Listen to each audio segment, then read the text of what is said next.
Deuteronômio capítulo 5,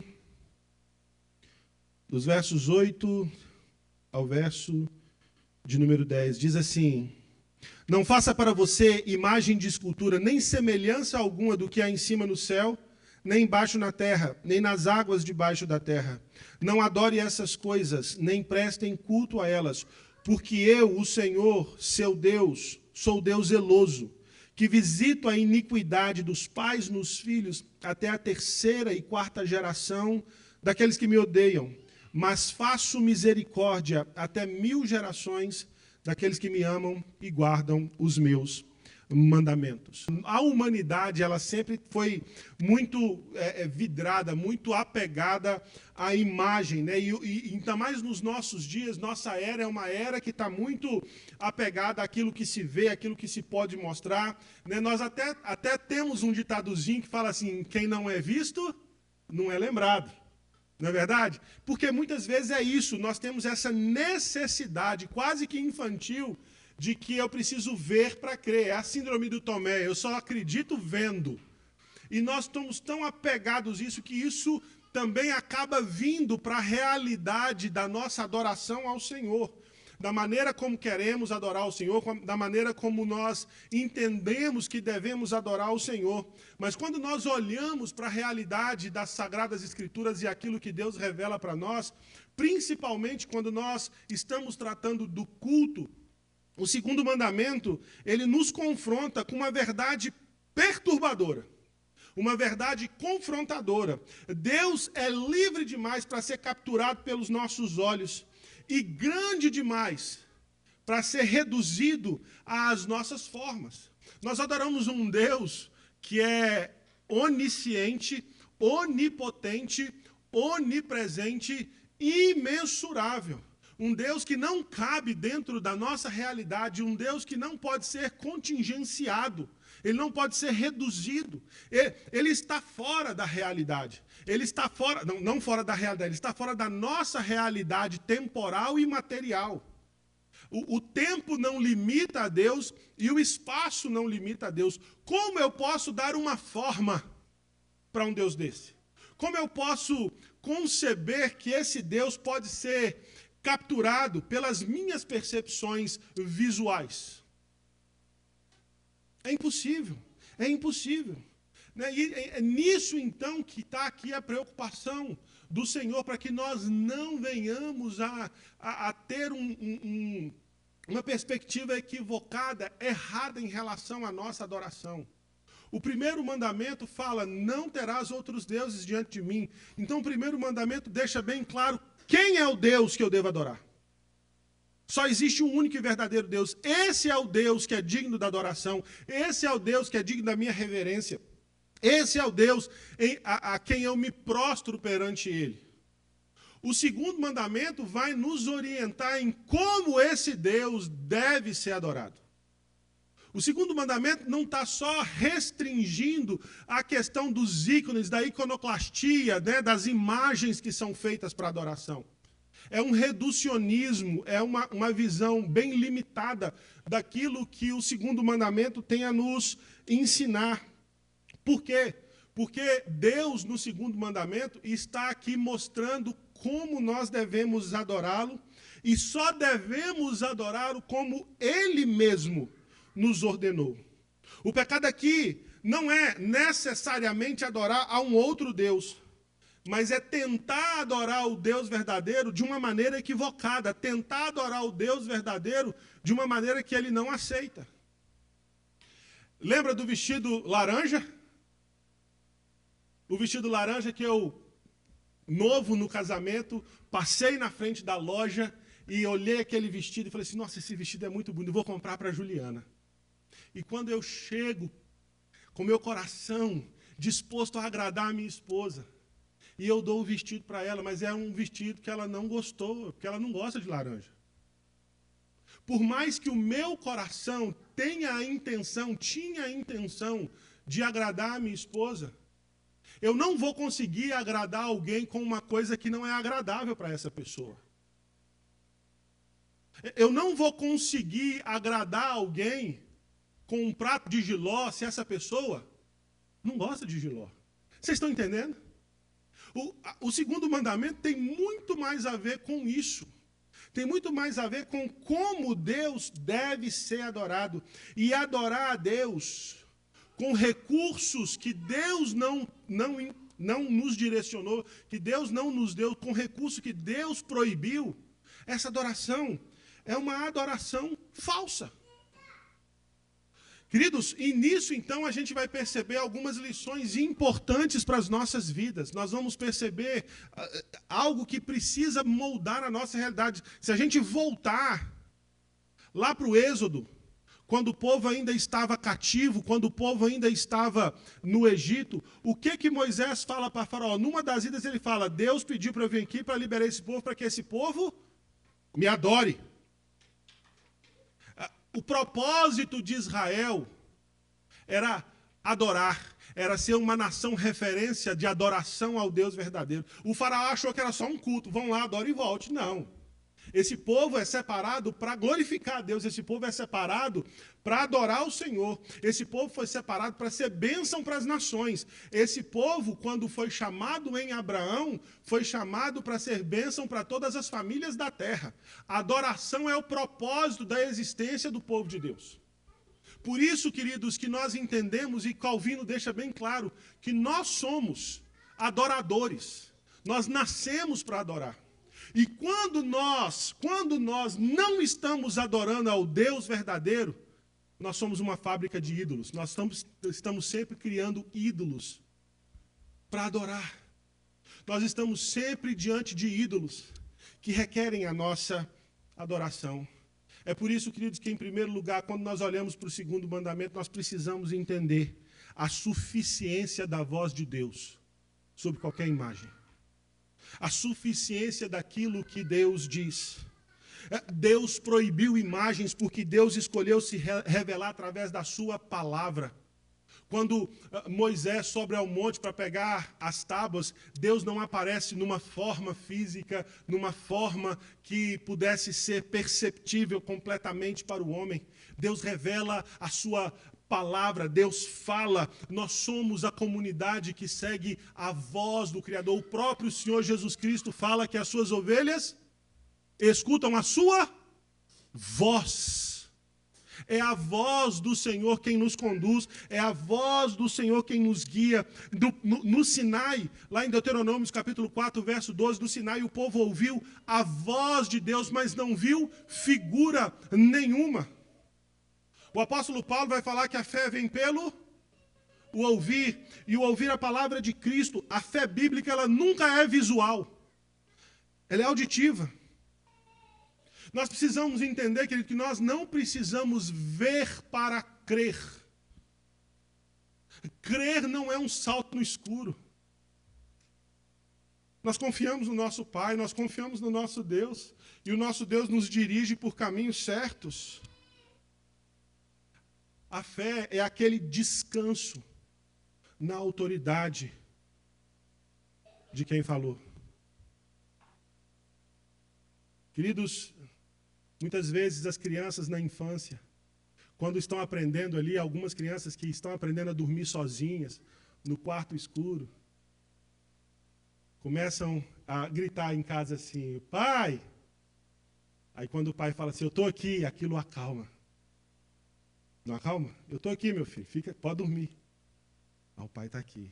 Mãe, calma, meu filho, eu estou aqui, aquilo acalma. Nós precisamos nos acalmar quando Deus fala. Quando Deus nos orienta, nós precisamos seguir, porque essas são palavras que fazem a diferença, que transformam.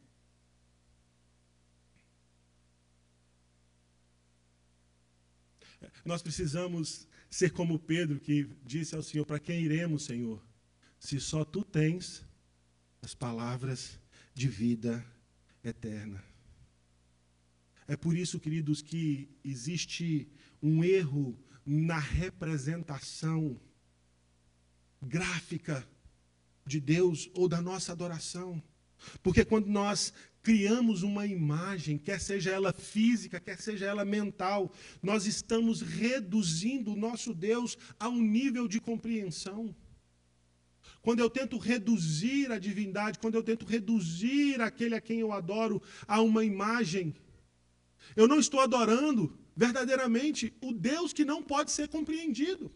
O nosso Deus não é completamente compreensível, ele se revela, e aquilo que Deus revela de si mesmo já vai para além da nossa capacidade de entender. Nós cremos num Deus que é onisciente, onipresente e onipotente. Nós cremos num Deus que escreveu a história, é isso que Salmo 139 diz, meus dias foram o quê? Escritos e determinados quando nenhum deles havia ainda. Mas, ao mesmo tempo, Deus, ao escrever e determinar os dias, não é responsável pelos erros que eu cometo. Eu sou responsável, eu cometi esses erros. Por mais que eles estejam dentro dos decretos de Deus, eu sou responsável porque eu não fui forçado a escolher aquilo. Como que um Deus desse cabe dentro da minha cabeça? Qualquer perspectiva de tentar reduzir esse Deus para a nossa lógica é deixar de adorar o Deus que o salmista fala, tal conhecimento é maravilhoso demais para mim. É sobremodo elevado, eu não posso atingir. É por isso, queridos, que a nossa adoração precisa ser uma adoração que compreende pela fé, compreende porque crê. Agostinho de Hipona, Santo Agostinho, ele chegou a dizer o seguinte, não é porque eu entendo que eu creio, mas porque eu creio, eu entendo. Nós, então, não podemos, querido, reduzir a Deus a uma imagem, sabe por quê? Porque a imagem é controlável. A imagem pode ser controlada. É por isso que o Salmo 115 fala que aqueles que produzem seus ídolos se tornam como eles, se tornam ineficientes. E isso tem a ver com a realidade da adoração que prestamos a Deus e tem também a ver com a realidade do culto que nós prestamos a Deus. Nós temos um Deus maravilhoso, um Deus que criou todas as coisas, um Deus que fez tudo e fez muito bem e fez o belo. Eu gosto de admirar a paisagens. E tem uma coisa que acontece aqui, que chama a minha atenção aqui, muitas vezes é o pôr do sol. Você já reparou as tonalidades? As cores, são cores distintas, cores diferentes, mas combina. Tudo combina. É tudo muito bonito. É interessante que quando nós vamos estudar, existe uma linha da arquitetura, do design, que estuda os aspectos da natureza para aplicar nas construções, para ter beleza. Recentemente não, alguns anos atrás, eu vi um estilista que ele tirava fotos de paisagens e as cores das roupas dele obedecia aquela paleta e combinava. Nós temos um Deus criativo e um Deus que nos deu criatividade. Deus nos fez criativos. Deus nos fez ter essa perspectiva, esse reflexo dele em nossas vidas. Nós fomos criados à imagem e semelhança de Deus. Isso é chamado de atributo comunicável. Um atributo comunicável que Deus tem e comunicou a nós foi a criatividade. Mas existem áreas na nossa vida em relação a Deus, queridos, que nós não podemos usar a nossa criatividade. Nós somos seres criativos, mas nós não podemos usar a nossa criatividade no culto. Na adoração ao Senhor, isso é um perigo. Nós podemos ser criativos, sim, na ornamentação do lugar. Nós podemos ser criativos, sim, na logomarca que vamos usar. Nós podemos ser criativos, sim, no estilo de letra de música que nós vamos fazer. Nós podemos ser criativos em como decorar o ambiente. Nós podemos ser criativos no design do prédio, do templo. Nós podemos ser criativos. Agora, na hora da adoração, naquilo que é culto, Deus deixou instruções claras. O segundo mandamento também nos impede de usar a nossa criatividade na adoração ao Senhor. Porque o próprio Deus já disse como nós devemos adorá-lo. Queridos, eu não sou contra a dança. Eu não sou contra teatro. Eu não sou contra coral. Eu não sou contra apresentação de solo. Mas essas coisas não fazem parte do culto. Teatro não é culto. Teatro não é culto solene ao Senhor. O coral apresentando não é culto solene ao Senhor. Solo de músicas não é culto. Por quê? Porque o culto é coletivo. O culto é congregacional. O culto é para todo mundo.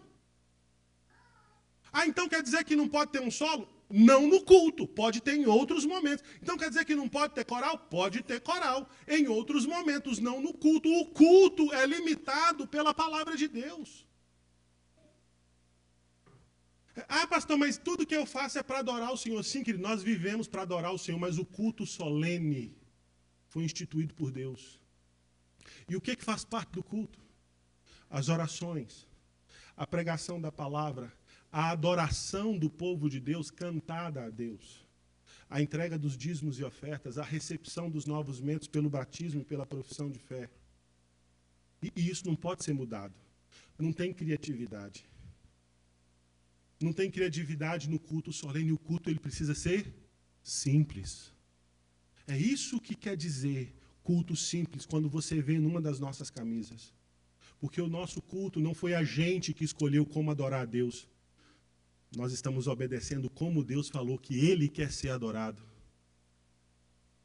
Queridos, porque quando a gente prepara o ambiente com fumaça, com luzes, quando a gente prepara o ambiente com tons de música em tom menor para mexer com o íntimo, nós não estamos adorando a Deus, nós estamos adorando uma sensação que a gente acha que é sobre Deus. Nós criamos um ambiente onde nós estamos manipulando o ambiente. E a gente está chamando isso de adoração.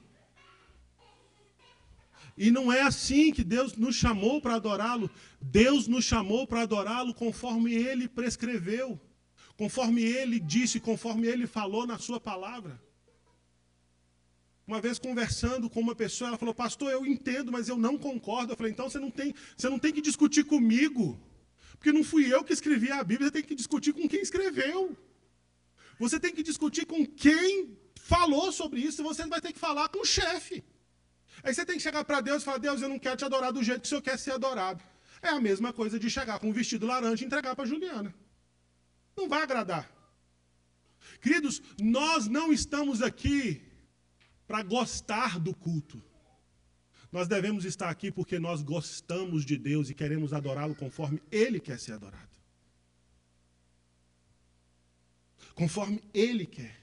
A palavra é como um espelho, não fazemos imagens de Deus. A palavra de Deus é que funciona como um espelho que revela quem nós somos diante dEle. Então, queridos, essa é a realidade que nós precisamos entender. A suficiência da revelação, a suficiência da voz de Deus. Deus disse, e nós fazemos, conforme Ele quer. Porque, em segundo lugar, o mandamento não apenas nos mostra a suficiência da voz de Deus, mas o mandamento também nos mostra o zelo de Deus e a nossa segurança. O texto vai falar aí que Deus é zeloso, porque eu sou Deus zeloso. E essa palavra no hebraico é ciúme, é ciumento. Sim, nós adoramos um Deus ciumento, não porque ele tem problemas de confiança em si mesmo, não porque ele duvida da sua capacidade, mas porque ele entende, queridos, que adorar outros deuses, porque ele sabe que a adoração a outros ídolos, adorá-lo de uma maneira equivocada, é um erro que nos corrompe, é um erro que nos afeta, é um erro que nos prejudica. Esse ciúme é um ciúme protetor. Ele tem ciúme de nós, ele sabe que qualquer imagem que você criar para representá-lo, essa imagem vai escravizar você. Essa imagem vai ser um problema para você. É por isso que nós, na introdução, lemos o Salmo 115. E o Salmo 115 vai falar que tornem-se semelhante a eles os que os fazem. Se você adora um Deus mudo, um Deus estático, um Deus parado, a sua vida espiritual também é uma vida espiritual estática. É uma vida muda, é uma vida sem movimento, é uma vida sem vida. Porque se você adora um ente estático e cego, você está se deixando conduzir pela perspectiva dessa cegueira, desse erro, desse engano. É por isso que Deus fala, não tem outra perspectiva de adoração. Não façam para ti imagem de escultura. Por quê? Porque isso também pode afetar. Isso também pode afetar as futuras gerações. Você sabe por que a gente tem as crianças no nosso culto, querido? Fazem esse barulho. Sim. E o problema não é delas, não. E o problema não é do pai delas, não. É um problema nosso. Nós precisamos ensinar as nossas crianças como adorar o Deus verdadeiro. Nós precisamos ter a perspectiva de mostrar para elas que elas são bem-vindas no lugar de adoração, para aprenderem a adorar o Deus verdadeiro. Tirá-las para uma salinha, para colocar uma televisão, para a nossa paz, é relegá-las do privilégio de aprenderem a adorar com a gente. É muito mais para nós aguentar o barulho do que tirá-las daqui para a nossa paz. Nós precisamos entender que quando o mandamento diz que Deus visita a iniquidade dos pais do filho, está falando sobre adoração. O modelo de adoração é visto em nós, e a maneira como nós adoramos impacta a maneira como os nossos filhos vão adorar. E se os nossos filhos forem sempre vistos como um estorvo no culto solene, eles vão entender que isso aqui não é para eles. Isso aqui não vai ter graça. Isso aqui não é útil. Ah, pastor, mas faz uma bagunça. O problema é seu, querido. Resolve seu BO. Você é maduro. Foca a sua atenção. É claro que o pai tem que ter sensibilidade. Se está num tom alto demais, tira ele ali, dá um tempinho e volta. Mas o texto vai falar, eu visito a iniquidade dos pais nos filhos até a 3ª e 4ª geração. Existe aqui a graça geracional. O foco não deve estar no castigo. E para você perceber que quando o adorador adora de maneira errada, até a sua 3ª e 4ª geração é prejudicada. Mas quando o adorador adora da maneira certa, quantas gerações são abençoadas? 1000. 1000 gerações. Essa graça maravilhosa do Senhor, que se mostra numa misericórdia que se estende por 1000 gerações. A obediência à palavra de Deus cria um legado de liberdade que a idolatria jamais pode oferecer, queridos. E nós precisamos entender isso. É um Deus zeloso, ciumento pela nossa segurança, protegendo não apenas a nós, mas a nossa geração. Nossos filhos aprendem a adorar com a gente. Nossos filhos aprendem a temer ao Senhor com a gente. Nossos filhos aprendem a amar o Senhor com a gente. Se nós não sabemos amar, adorar ao Senhor da maneira certa, da maneira correta, nossos filhos vão aprender da maneira errada. E é isso que nós precisamos entender. Um Deus zeloso, um Deus que zela pela nossa segurança. Esse texto, então, vai nos mostrar uma realidade que é perfeitamente completada no nosso Senhor Jesus Cristo. Colossenses vai nos dizer que Jesus Cristo, ele é a imagem do Deus invisível. O Deus que não se permite ser reduzido por uma imagem. Ele se apresentou a nós em Cristo Jesus. É em Jesus que nós temos o nosso contato. É em Jesus que nós temos a referência da imagem do Deus invisível. A encarnação de Jesus é uma resposta. Jesus, ele se torna visível. Ele não veio como uma estátua de ouro, mas veio como o Verbo que se fez carne. De novo, ele fala quando Hebreus vai falar dessa realidade de quem Jesus Cristo é, ele vai falar que, tendo Deus outrora falado muitas vezes, muitas maneiras aos pais pelos profetas, agora nos fala por meio do Filho. O Filho é a revelação plena de Deus, é a resposta. É aquele a quem devemos crer sem ver. Bem-aventurado os que não viram e creram. A promessa do Messias foi cumprida. Jesus Cristo é a maior prova do amor de Deus. E aceitá-lo como Ele é e como Ele se apresenta nas Escrituras é a maneira de validar a nossa fé. É a maneira como nós devemos crer. Queridos, não ter imagem e esculturas não é só não ter um santinho lá na sua casa. Não é só não ter um desenho de Jesus Cristo, um quadro de Jesus Cristo na sua casa. Mas é entender que Deus não se limita e não pode ser limitado.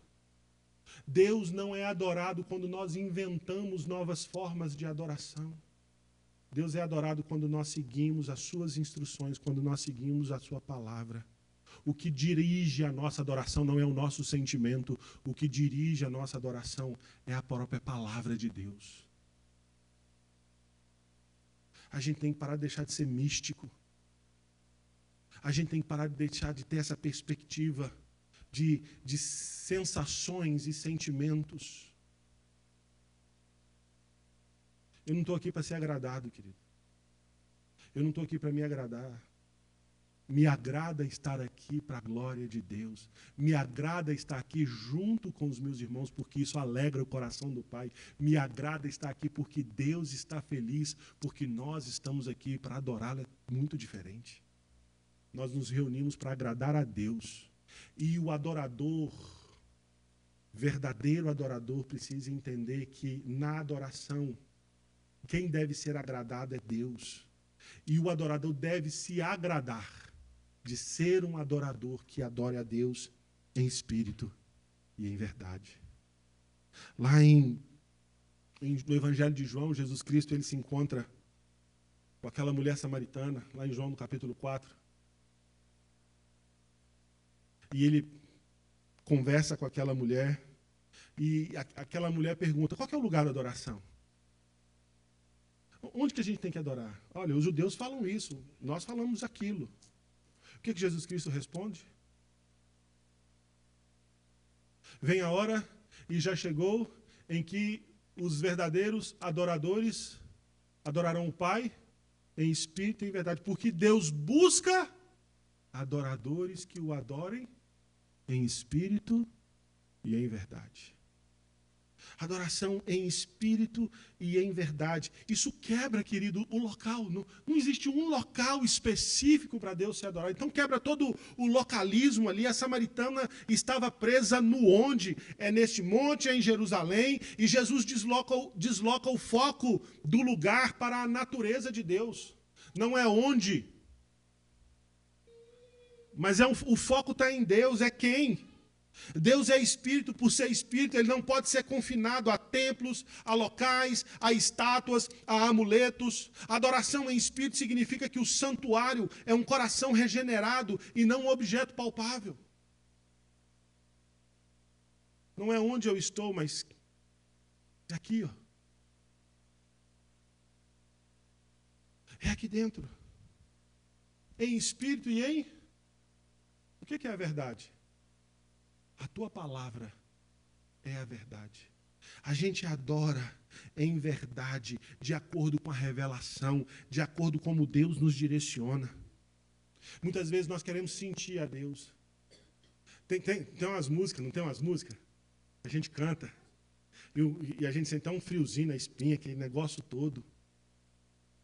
Ô, gente, eu já vi muito adúltero cantando música, sentindo, tendo êxtase. E sentindo tudo aquilo que você sentiu. Só que ele não estava adorando. A adoração não tem nada a ver com sentimentos. Ela pode até afetar os sentimentos, mas não tem a ver com sentimento.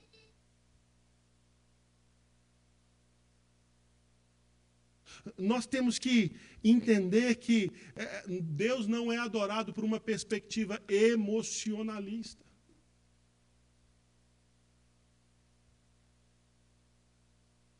Por mais que sejamos seres emocionais. Deus quer ser conhecido por nós. Nós precisamos conhecer esse Deus e nós só conheceremos esse Deus se a nossa adoração for uma adoração baseada na verdade. É por isso, queridos, que nós precisamos entender que o mandamento não é só em relação a imagens, mas a maneira como nós adoramos a Deus. Por isso, então, eu quero deixar aqui algumas aplicações. Em primeiro lugar, nós temos que evitar essa perspectiva desse Deus vibe. Né? Quando você só adora se a música for boa, se a luz estiver baixa, você está adorando não a Deus, mas a uma sensação. Cuidado. Pare de ser sensacionalista.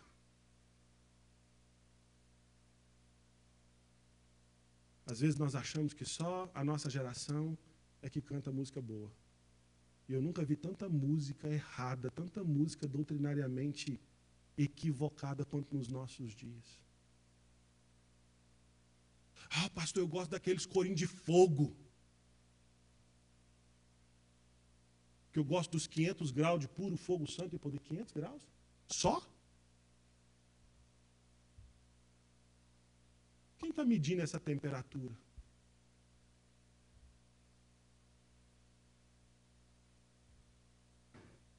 E se você estiver num sol escaldante, você quer que o clima aumente? Ou você quer um refrigério?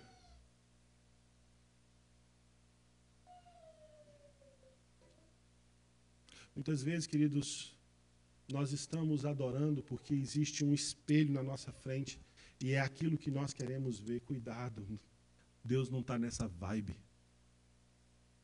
Deus não pode ser limitado a isso. Pare de buscar sensações e busque o conhecimento de Deus. Busque conhecer a Deus de verdade. Nem tudo aquilo que te faz sentir bem é bom. Nem tudo aquilo que te faz sentir bem é bom. Porque a verdade confronta, a verdade mostra quem nós somos. A verdade revela as nossas mazelas, os nossos conflitos, as nossas contradições. É por isso que nós precisamos buscar a Deus como Ele é. E Ele não se limita a uma imagem. Ele não é esse velhinho bonachão que parece o Papai Noel vestido de branco e fica só passando a mão na cabecinha. Ele é um Deus santo e justo. E a própria palavra fala que terrível coisa é cair na mão do Deus vivo. Pare de buscar sensações. Adore a Deus em espírito, em verdade. Fuja também desse Deus terapia, queridos. Desse Deus coach. Porque quando você remove a Bíblia, quando você remove a justiça, o juízo, o que se mantém ali é só o acolhimento, o que se mantém ali é apenas aquela imagem que você criou de alguém que está ali para te agradar, está ali para te satisfazer, está ali para falar tudo o que você quer ouvir.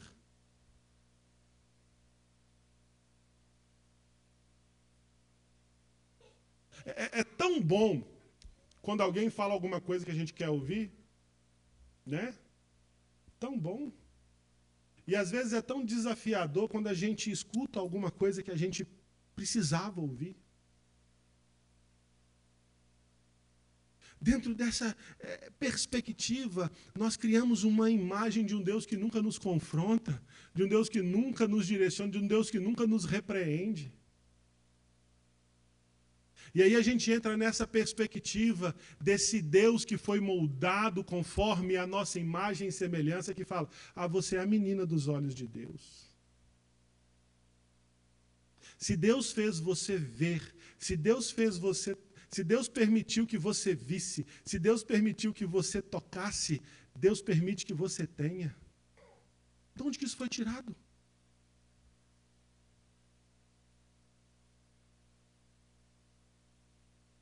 Porque Deus escreveu a sua história a lápis, então você pode passar uma borracha e mudar a sua vida. Eu não quero esse Deus, queridos, porque esse Deus sou eu mesmo. E eu mesmo sou tão falho quanto qualquer outro ser humano por aí. Eu não posso limitar a esse Deus terapeuta, esse Deus que fala tudo que eu quero ouvir. Eu preciso de um Deus que fala aquilo que eu necessito, que eu careço ouvir. Eu preciso de um Deus que fala que eu estou em pecado, que eu não valho nada, que eu preciso me arrepender, que eu preciso de transformação, que eu preciso de uma vida nova. Eu preciso de um Deus que me resgate desse fundo do poço e não me faça permanecer lá confortável. Pare de buscar esse Deus que te deixa no fundo do poço confortável. O Deus da Bíblia é um Deus que nos incomoda.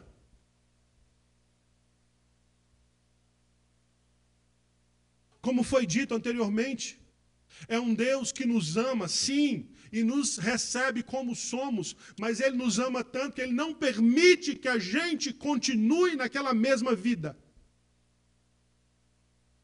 Porque o Evangelho é poder de Deus para a transformação de vidas.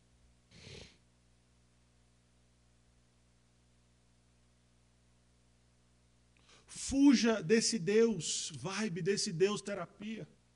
Fuja desse fetiche por objetos.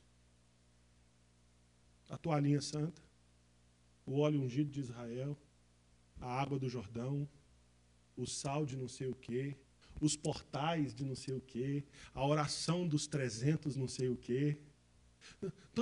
Todas essas, esse fetiche, né? Quando eu preciso de uma coisa dessa, de uma toalhinha, de um óleozinho, de um amuletozinho, eu não estou confiando, eu não estou acreditando num Deus soberano, acima de todas as coisas. Deus não precisa e nunca precisou dessas coisas. Queridos, Deus não apenas quer que nós o adoremos. Deus não apenas quer que Ele seja o alvo da nossa adoração, mas Ele também quer ser adorado da maneira que Ele instruiu. Não é apenas reconhecê-lo como Deus verdadeiro, mas nós devemos adorá-lo da maneira correta, adorá-lo do jeito certo. Porque se você quer ter uma experiência com Deus, você não precisa ver nada, você só precisa ouvir. Amém? Que Deus nos abençoe.